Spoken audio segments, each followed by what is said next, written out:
Abdalla Shuka, mkazi wa Kandawale. Nimefika hapa kutokana na maafa ambayo yaliyotokea kuhusiana na barabara.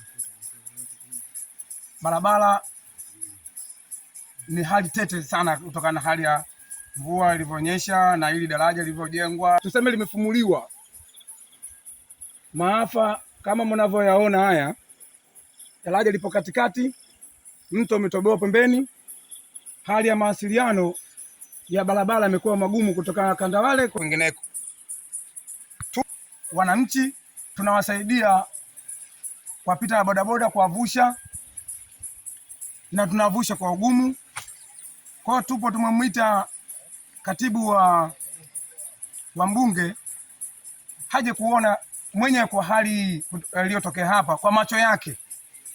Tumemwita diwani haje kuona hapa kutokana na kilichotokea hapa kwa macho yake, ili tujue tunafanya nini, mnatusaidiaje nyinyi serikali kutokana na maafa ambayo yaliyotokea hapa.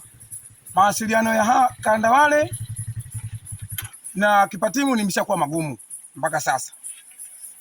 Tunaomba ifanyike mchakato wa haraka ili pakarabatiwe hii hali ambayo unaiona hapa kwa macho yenu, ili tupate mawasiliano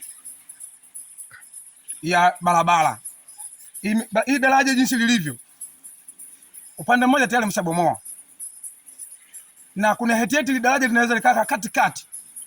Maandalizi ya upande wa pili kama mnavyoona haya. Kwa hiyo hali hii inajionyesha kwamba daraja hili